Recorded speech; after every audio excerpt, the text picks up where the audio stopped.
जो बहुत सोता है उसको कभी योग सिद्ध नहीं होता। सच्ची मानिए, 3 घंटे नींद में काम हो जाता है, अधिक से अधिक 4 घंटे। भागवतिक चिंतन अपने आप इंद्रियों को संतुष्ट कर देता है। जो नींद से संसार का चिंतन छूटने पर इंद्रियां बल को ग्रहण करती हैं, वही भगवत चिंतन से स्वाभाविक प्राप्त हो जाता है। आनंद पूर्वक जैसे सुख को हम सहते, ऐसे हम दुख को सह जाएंगे, क्योंकि हमारा स्वरूप दुख सुख से परे है। हमारे आराध्य देव, हमारा लक्ष्य दुख सुख से परे है। वो तो सच्चिदानंदमय है, पर ये बातों से नहीं होगा, स्थिति से होता है। स्थिति कब आती है? अभ्यास करने से। अगर आप अभ्यास परायण रहेंगे ऐसा होगा। ये सोना हमारे लिए बहुत हानिकारक है और ये सोना हमारे लिए लाभदायक भी है। दोनों बात समझना।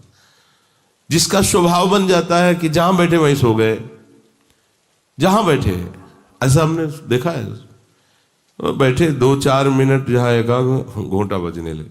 ये क्या है? ये दलिद्र क्यों? अरे तुम साधक हो, ये दलिद्रता क्यों? क्या यही उपासना में तुमने सिद्धि प्राप्त की है? जहां बैठ जाओ वहां तुम लड़खड़ा गए, लार बहने लगी, सोने लगे, घोटा बजने लगे।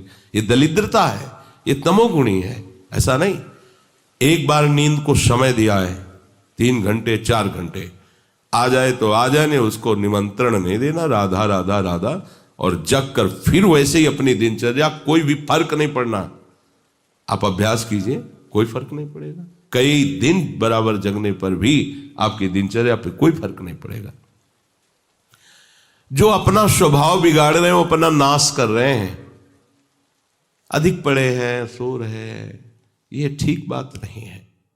बार बार जो अधिक पड़े रह करके सोने का अभ्यास किए हैं, वो कहीं भी रहे, उनको बार बार नींद सताएगी।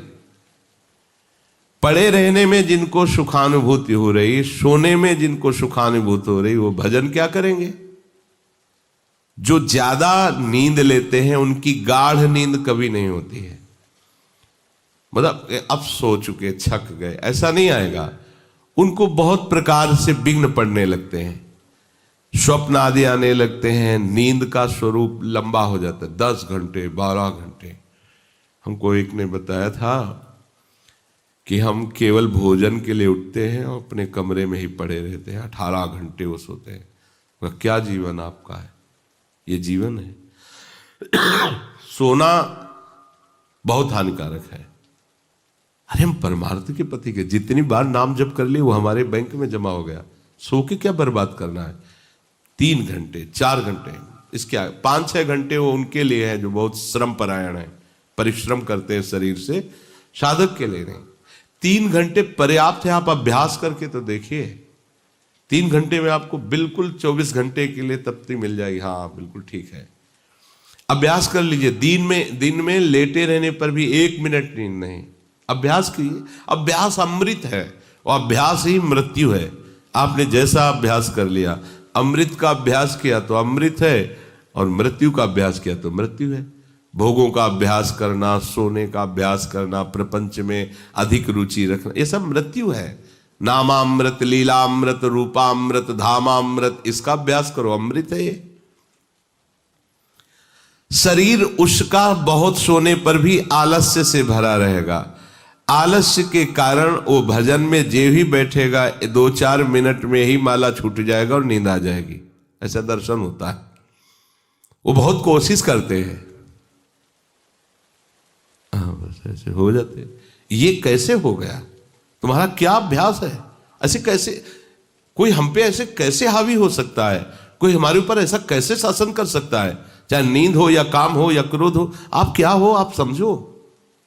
आप भगवान के अंश हो और आप इतना अधीन होते चले जा रहे हैं शरीर के। सत्संग हो रहा है, आप मुंह बगाड़ के सो रहे हैं। कीर्तन हो रहा है, आपको झटके नींद के आ रहे। धिक्कार है आपको जीवन को। आप साधक हो, आप उपासक हो, ये क्या हो रहा है? जहां आपको संपूर्णतया सावधान होकर चैतन्य रहना है, वो आप सो रहे हो। कैसी आपकी दिनचर्या, कैसी आपकी साधना है? आप हो क्या? विचार करना चाहिए। डांटने की विषय नहीं है, कोई तुम्हें जगाए विषय नहीं है। भगवत कृपा से जीवन में कभी अलार्म नहीं बजाया, कि हमको इतने बजे उठना है, पता नहीं उठ पाए कि ना उठ पाए। अभ्यास योग युक्त चेतसा नान्यगामिना, ऐसी स्थिति हो कि हम उठ ना पाए तो बात अलग की है। नहीं, बख्शना नहीं इस शरीर को, अब भाई हमें चलो हम नहीं आ रहे, ऐसा नहीं। अगर सांस है, दम है, बिल्कुल इसको बख्शना नहीं। हम केवल आपको उपदेश नहीं कर रहे, बख्शना नहीं। शरीर के प्रति इतना प्यार नहीं दिखाना कि वो हमारे प्यारे से हमको दूर कर दे, ऐसा नहीं। ये जड़ वस्तु है, ये चैतन्य नहीं है। तुमसे ये चैतन्य है, तुम अपनी चैतन्यता को समझो, इसके अधीन हो रहे हो। ये तो बहुत बुरा लगता है जब कोई साधक सत्संग में या माला लेकर भजन करने में या पाठ करने में सो रहा है, तब लगता है। ग्रंथ सामने खोला है, थोड़ा पाठ कर, ऐसे ऐसे। एक जगह दर्शन किया, दर्शन कर ले जाते थे, वो भागवत का स्वाद है। वो श्री जी के सामने भागवत पढ़ते पढ़ते नाक और माथा पूरी भागवत में रख दिया, और 2500 लोग आ जा रहे हैं ऐसे। तो उनको जैसे कहते हैं, पंडित जी श्री हरिवंश, हाँ हाँ श्री हरिवंश। अब ये हो क्या रहा है, ये क्या हो रहा है? अगर आपके अंदर नींद है तो आप चैन से 1-2 घंटे सो लिए दीजिए और फिर बैठिए, चैतन्य होकर बैठिए। ये अपमान है शास्त्रों का। आप चैतन्य घन प्रभु के वचन पढ़ रहे हैं, आपको नींद आ रही, प्रभु की चर्चा हो रही, आपको नींद आ रही। कभी विषय चर्चा में आपको नींद आई? कभी फिल्म देखने में नींद आई? नौटंकी नाटक देखने में, रिश्ते नातेदारों से बात करने में, रिश्ते नातेदारों, आपका लड़का विदेश में रह रहा हो, उसकी कोई बात बता रहा हो, आपको नींद आएगी? नहीं आएगी। लेकिन अपने परम प्राण स्वरूप आत्म स्वरूप श्री प्रियालाल की चर्चा हो रही, आपको नींद आ रही है। अब हो क्या हो, जरा विचार करके देखिए। तो ये आलस्य के कारण उसके भजन में भारी बाधा हो जाएगी। उसका योग कभी सिद्ध नहीं होगा जो अधिक सोता है। सबसे प्रार्थना है, आप अपने लिए नींद का समय निश्चित करें अपने हिसाब से, शरीर का परिश्रम देख करके। अब जैसे जो उपासक रात भर सेवा में लगे रहते हैं, हम उनके लिए कहेंगे कि चाहे दिन हो चाहे रात हो, आप 4-5 घंटे आराम से सोइए। प्रार्थना है कि सोइए, क्योंकि आप जवान साधक हैं, सोएंगे तो आपकी इंद्रियां फिर भजन में लगेंगी। आप अपने को देखिए, यदि आप कोई सेवा बल वाली नहीं करते हैं तो 4 घंटे से ज्यादा आप नहीं लें। अच्छा उपासक 3 घंटे में हो जाता है। अब आप लोग देख लीजिए, अपनी एक दिनचर्या में नींद का समय आप निश्चित कीजिए, और जो निश्चित कीजिए उसे कम से कम 10 वर्ष तो निभाइए। यहां 2-4 दिन में दिनचर्या बदल जाती है, ऐसे नहीं होना। साधु का ऐसा नहीं होता। कुछ नियम लो तो 10-5 वर्ष तो चलो, 2-4 दिन में सब फिसल जाते हो, क्या फायदा है? एक नियम लो, हम इतने घंटे सोएंगे, हम छूट देते हैं आपको। आप अपने आप ने नियम लो कि हमारा इतने घंटे में हो जाएगा।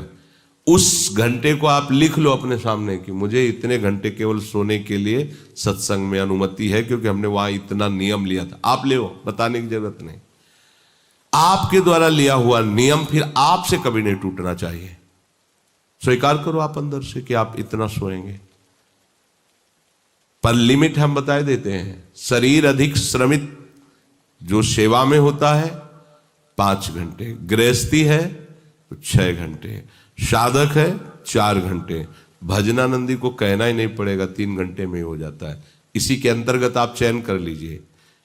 6 से 7 में मत बढ़ना, क्योंकि सत्संगी हो, इतना भारी श्रम तुमसे नहीं होता। बलराम ब्रजवासी है, 20 वर्ष की बात बता रहे हैं, एक दिन की नहीं, 20 वर्ष की नित्य दिनचर्या से वृंदावन की परिक्रमा, और कितनी मेहनत से चक्की चला करके 150 रुपया करके घर परिवार चलाना, संत सेवा करना, सत्संग सुनना, ये सब गृहस्थ है, परिवार है, भागे घूम रहे हैं परमार्थ के लिए, नंगे पैर पूरे वृंदावन। 20 वर्ष पानी गिरे, पत्थर गिरे, कोई मतलब नहीं। इतनी इतनी एड़ी फट गए एकदम। अब उनको क्या कहोगे? साधु नहीं कहोगे तो क्या कहोगे? ब्रजवासी हैं, रात दिन प्रभु का नाम स्मरण, सत्संग, परिक्रमा सब कर, और मेहनत उठा उठा के बोरा भर बेचना, उसमें कहीं 10-20-50 रुपया बचा लेना, परिवार का पोषण करना। आपके लिए तो कोई सेवा ऐसी नहीं मेहनत वाली, फिर आप इतना लंबा सफर कैसे सोच सकते हैं? वो गृहस्थ होते हुए 2-2:30 बजे जगते हैं, तब अपनी दिनचर्या पूरी करते हैं। हो सकता है रात्रि के 10-11 बज जाते हो, दिन में वो चौकी में रहते, कब सोते होंगे। और 20 वर्ष की दिनचर्या हम उसकी बता रहे हैं। आप विचार करो, आप साधक हैं, आप विरक्त हैं, या आप संसार से निवृत्त होकर वृंदावन वास करें, आप कितना सोते हैं? ये बंद करो, शरीर को सुखी करना बंद करो। ये शरीर को सुख देने की बात महा दुख मोल लेना है। निश्चित करो आप अपने समय को सोने का। कर लिया? कर लिया? हाँ, अपना समय निश्चित करो। जो समय निश्चित किया हो, 4 घंटे, 5 घंटे, 6 घंटे, ये धाम है, यहां झूठ नहीं चलेगा। अगर 6 घंटे निश्चित किया तो 6.25 घंटे नहीं होना चाहिए। उसी को आप विभाजित कर लीजिए। 4 घंटे रात्रि में सो लीजिए, 2 घंटे दिन में सो लीजिए। आपको अगर 6 घंटे सोना है, 4 घंटे सोना है, 3 घंटे आप रात्रि में, 1 घंटे दिन में विश्राम। अगर आपका रात्रि में हो जाता है तो दिन में विश्राम की जरूरत नहीं। आपको इस पर आना पड़ेगा। आपसे कांच छुड़वा रहे हैं, मणि पकड़ा रहे हैं आपको, घाटे का सौदा। आप क्या कर रहे हो? मणि देकर कांच खरीद रहे हो, और आपका कांच छुड़वा के मणि। इंद्रनील मणि श्याम मनोहर 7 कुंभ तन गोरी, इनके समीप चलना है, इनकी जूठन पाना है, इनके साथ खेलना है। ये सौभाग्य प्राप्त करने के लिए जो असत धारणाएं हैं उनको मिटाना होगा।